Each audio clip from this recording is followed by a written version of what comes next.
Hey folks, this is Vent with Dad's Gaming Addiction, and today we're going to quickly review Unrailed. This is a cooperative multiplayer game where you have to work together with your friends in order to build track. Now this is procedurally generated, so every time you play, the map will be different, which is kind of cool, so you just can't meta build a particular way every single time. And you've got this train that's at the station, and it's just going to be going from left to right as you play. And it's your job to chop down trees and mine out rocks, take those resources, put it into the little crafting station, which is part of your train, and craft the rails that you need to keep the train going. You pick up the rails, you put it in front of the next part of the track, and you're sort of building a path for this train. If the train reaches the end of the path, it is destroyed, and you get points to wherever it is you got to, basically. And that's the gist of it. There is a single-player mode as well, which is refreshing. When this game first released, there was no bot to help out a single player. You were kind of on your own.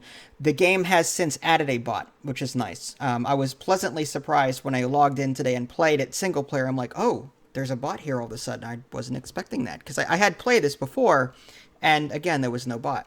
There's online cooperative modes. There's also a PvP mode, kind of, sort of, where you're on like your one team is on the top of the map and the other team is on the bottom of the map, and you're just racing to get further than your opponent, which is kind of cool. There's also remote play, so if one person has the game, other players can get in for free just by logging in through remote play. So that's also very nice. Again, the gameplay itself is very linear in the sense that just go from left to right and that's it. Again, with things being procedurally generated, though, there is some strategy in how you tackle some of these maps. For example, you can only carry one thing at a time. So if you've got an axe in your hand, for example, you're cutting down trees, but now you have to make a decision. Do I drop the axe and bring the wood back to the train, or do I ask my friend to do it? If you're playing with a bot, you can actually tell him what to do. There's like a radio menu that you can use.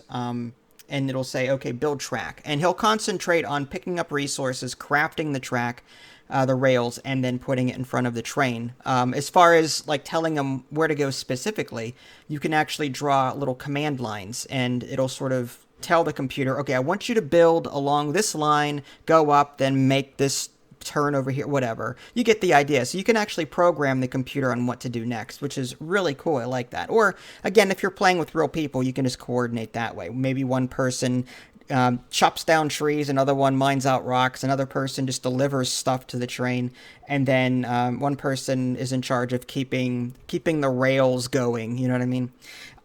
In between, you're going to be in between rounds. Whenever a train reaches the next station, you'll be brought to a purchase screen, and you can spend bolts that you earn, which is like in-game currency, to either upgrade existing parts of your train or to buy new parts to your train. One part might be the storage area for your rocks and wood. Another part of your train is the crafting area. To make that better, you can upgrade that.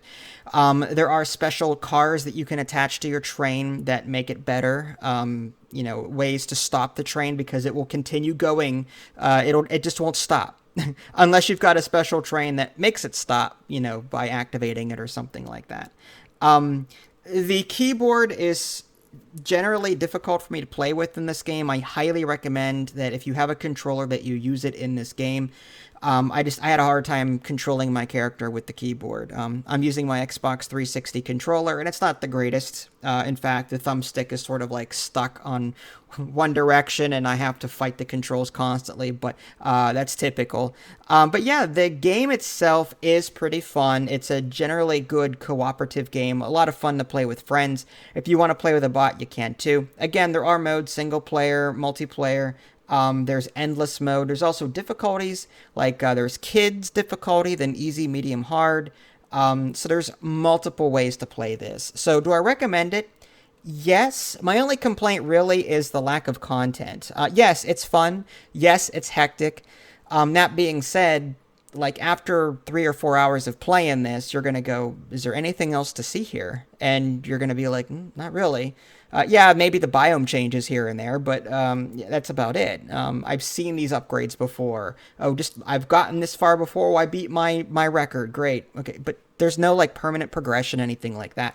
So I would recommend this game, but on a sale.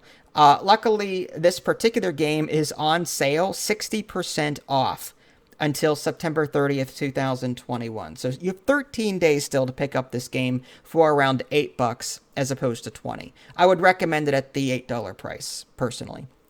So there you go, folks. That was Unrailed. Check this out. Again, you've got to be warned, though, it's a little hectic. You're up against a ticking clock constantly. So if you're not one of those people that work well under time crunch, then this game may not be for you. Otherwise, yeah, go check it out. If you guys haven't already, subscribe to me on Twitch and YouTube. That way you can stay up to date with any new content I happen to publish. This is Vince. Thanks for watching, and I'll catch you next time.